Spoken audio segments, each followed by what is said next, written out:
ایک حدیث پہ اگر عمل ہو جائے تو مجھے اللہ کی قسم کھا کر میں کہتا ہوں یہ کورونا کا پتہ ہی نہیں چلے گا کہاں گیا. صرف ایک حدیث.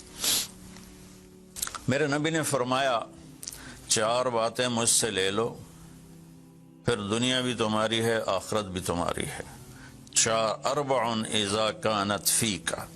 4 باتیں لے لو مجھ سے پھر دنیا بھی تمہاری ہے آخرت بھی تمہاری ہے. تمہیں کوئی ٹیڑھی آنکھ سے نہ دیکھ سکے گا, تمہیں کوئی نقصان نہ پہنچا سکے گا کہ تمہارے رب کا سایہ تم پہ چھا جائے گا. تو 4 باتیں کون سی ہیں؟ صدق و حدیث, ہمیشہ سچ بولنا, جھوٹ نہ بولنا. اب مجھے بتائیں, سارے یہ اینکرز بیٹھے ہیں, سارے ہمارے وزیر اعظم بیٹھے ہوئے ہیں, ہم کتنا جھوٹ بول رہے ہیں, ہم کس قدر جھوٹی قوم ہیں. ہم اس جھوٹ کے ساتھ اللہ کی بارگاہ میں کوئی مقام نہیں لے سکتے. تو میرے نبی نے پہلی بات فرمائی صدق و حدیث, سچ بولنا. دوسری بات فرمایا حفظ امانت, کبھی کسی کو دھوکہ نہ دینا. یہ میرے نبی نے فرمایا میرا امتی ہر گناہ کر سکتا ہے, 2 کبھی نہیں کرے گا, ایک جھوٹ کبھی نہیں بولے گا, ایک دھوکہ کبھی نہیں دے گا. تو وزیر اعظم صاحب آپ اکیلے ہیں, دیانتدار ہیں, اللہ سے رونے دھونے والے ہیں, مانگنے والے ہیں, لیکن 22 کروڑ لوگوں میں سچے کتنے ہیں؟ 22 کروڑ لوگوں میں دیانتدار کتنے ہیں؟ ایک بہت بڑے چینل, میں ہاتھ جوڑ کے اینکر بیٹھے ہیں, معافی مانگ کے بات کر رہا ہوں, ایک بہت بڑے چینل کے مالک نے مجھ سے کہا کوئی نصیحت کرے. میں نے کہا چینل سے جھوٹ ختم کر دو. کہا پھر چینل ختم ہو سکتا ہے, جھوٹ نہیں ختم ہو سکتا. تو جہاں جس کو, یہ صرف پاکستان کی بات نہیں, پوری دنیا کا میڈیا جھوٹا ہے اور سب سے زیادہ جھوٹ بولا جاتا ہے. اور میرے رب کو, میرے نبی کو جھوٹ سے نفرت ہے. میرے نبی نے فرمایا پیاز کھا کے مسجد میں مت آؤ کہ فرشتوں کو تکلیف ہوتی ہے, بو ہوتی ہے. لیکن میرے نبی نے فرمایا جب کوئی مرد عورت جھوٹ بولتا ہے تو فرشتے اس کے منہ کی بدبو سے 3 میل دور بھاگ جاتے.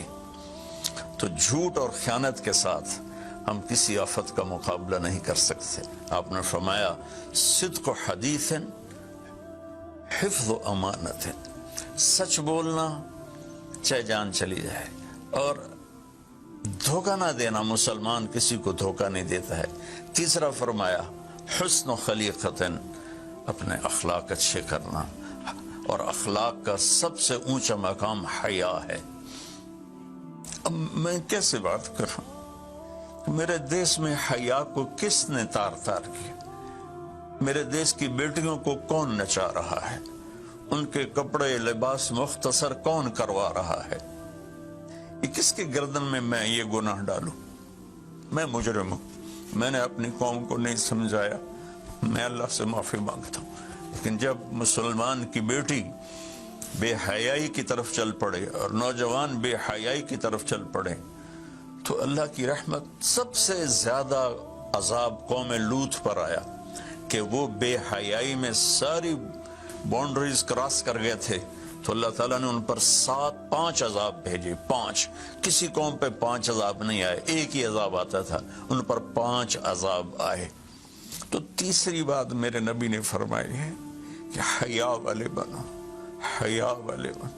لیکن میری نسل ہے, مجھ سے خان صاحب نے بات کی تھی پہلی دفعہ کہ میں چاہتا ہوں کہ میری یوتھ اللہ کے نبی کے ساتھ جڑے, چونکہ جو ہمارے کالج ہیں, ہماری یونیورسٹیز ہیں, ہمارے خاص طور پر جو یہ پرائیویٹ سکولز ہیں, یہ امت کو, نوجوانوں کو اللہ رسول سے کاٹ رہے ہیں.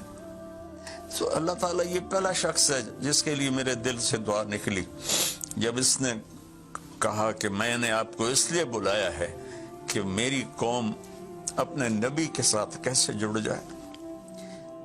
میں کیا بتاؤں, جب تک اس بے حیائی کو نہیں ہم روکتے, اور کوئی روک نہیں سکتا ہے, اندر سے نیت نہ ہو. سرنڈر ماڈل سکول میں میں نے میٹرک کیا ہے, ہمارے ایک وارڈن, میں ہاسٹل میں رہتا تھا, وہ آ گئے, نمازی تھے, انہوں نے نماز کی سختی کر دی, ہم بے وضو جا کے کھڑے ہو کر نماز پڑھ لیتے تھے. بے وضو. کیونکہ ڈنڈا انسان کو انسان نہیں بناتا ہے جب تک انسان اپنے من میں ڈوب کر پا جا سراغ زندگی. تو اگر میرا نہیں بنتا نہ بن اپنا تو بن. یہ تو اپنے اندر دل دریا سمندروں ڈوبے کون دلان دیا جانے ہو. وچے بیڑے وچے جھیڑے وچے ونج مہانے ہو. میری قوم جھوٹ چھوڑ دے, میری قوم بددیانتی چھوڑ دے, میری قوم بے حیائی چھوڑ دے. وعفت فی تہمت, آخری بات میرے نبی نے کہا رزق ہی امسا مغفور اللہ, جو صبح سے شام تک رزق حلال میں تھک جاتا ہے اس کے اس دن کے سارے گناہ معاف ہو جاتے. تو میں وزیر اعظم صاحب سے اپیل کروں گا کہ پوری قوم سے جیسے ڈونیشن مانگا ہے ایسی پوری قوم سے چلے. میں آپ کی طرف سے اپیل کرتا ہوں کہ کل یا آج رات رمضان کی آئے گی, ساری قوم 2 نفل پڑھے اپنے اپنے گھروں میں, اور ایک تسبیح لا الہ الا انت سبحانک انی کنت من الظالمین. جس کو یاد ہے پڑھ لے, جس کو نہیں یاد ہو استغفر اللہ کی ایک تسبیح پڑھ لے, اور پھر سب اللہ کے سامنے ہاتھ جوڑ کے معافی مانگے. اور اللہ تعالیٰ کہتا ہے ما من یوم الا والبحر یستاذن فی ان یغرق ابن آدم. روزانہ, یہ مسند احمد کی روایت, روزانہ سمندر کہتا ہے یا اللہ اجازت دے میں چڑھ جاؤں اور ان کو بہا دوں. والارض تستاذن فی ان تبتلعہ, زمین کہتی ہے اللہ مجھے اجازت دے میں ان بے حیاؤں کو نگل جاؤں, ان جھوٹوں کو, ان بدماشوں کو, اس مافیا کو میں نگل جاؤں.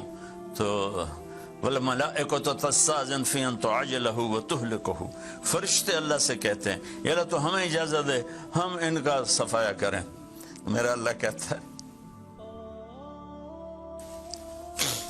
دعو عبدی فانا اعلم بعبدی منکم, جاؤ جاؤ اپنا کام کرو, یہ میرا بندہ ہے اور میں جانوں میرا بندہ جانے. ان کان عبدکم فشانکم بہی, تمہارا بندہ ہے تو مار دو. ان کان عبدی فمنی ولی منی ولی عبدی, اگر میرا ہے تو میں انتظار کروں گا, میں انتظار کروں گا. پچھلی قوموں میں ایک طوائف نے کتے کو پانی پلایا تو اللہ نے اس کی بخشش کر دی, معاف. ہم تو مائل بکرم ہیں, کوئی سائل ہی نہیں, کوئی مانگنے والا تو ہو. ان 4 چیزوں نے ہماری ہر چیز بکھیر دی, توڑ دی. کسی بھی قوم کے لیے جھوٹ, بددیانتی, بے حیائی اور رزق حرام یہ ان کو تباہ و برباد کر دیتا ہے. اور کوئی قوم سچائی, دیانتداری, پاک دامنی اور رزق حلال پر ہوگی تو اللہ کا سایہ ان پر چھا جائے گا, اور دنیا کی کوئی طاقت ان کی طرف آنکھ اٹھا کر نہیں دیکھ سکتی. ہم تو اجڑے چمن کے مالی ہیں. عمران خان کو اجڑا چمن ملا ہے, کہاں تک آباد کر سکے گا, اللہ اس کی مدد کرے. چمن کے تخت پر جس دم شہ گل کا تجمل تھا, ہزاروں بلبلیں تھی باغ میں, ایک شور تھا, غل تھا. کھلی جب آنکھ نرگس سی, نہ تھا جز خار کچھ باقی. بتاتا باغ مارو رو, یہاں غنچہ یہاں گل تھا, یہاں غنچہ یہاں گل تھا. ابھی عمران صاحب نے یرموک کی اور قادسیہ کی بات کی. کتنے تھے؟ 30,000 تھے خالد ابن ولید کے کمانڈ میں, اور سامنے باہان جو تھا وہ 3 لاکھ کا لشکر لے کر آیا ہوا تھا. اور قادسیہ کے میدان میں بھی 30,000 صحابہ تھے, اور ادھر سے جو رستم تھا وہ 3 لاکھ کا لشکر لے کر آیا ہوا تھا. ان کے ساتھ اللہ تھا. ہم اللہ کو ساتھ لیں, سارے اسباب اختیار کریں. مالداروں سے کہتا ہوں, میں نے اپنا کلپ الگ ریکارڈ کرایا کہ اس سال ساری زکوٰۃ ان غریبوں میں تقسیم کریں. آپ تک تو ہر آدمی نہیں پہنچ سکے گا. اپنے اپنے علاقے میں جو مالدار لوگ ہیں وہ اپنی زکوٰۃ غریبوں میں ان میں تقسیم کریں, ان کے گھر جا کر دیں. کسی ایک کی دعا لگ گئی نا تو 7 نسلیں ہماری آباد ہو جائیں گی. تو بس میں معافی چاہتا ہوں.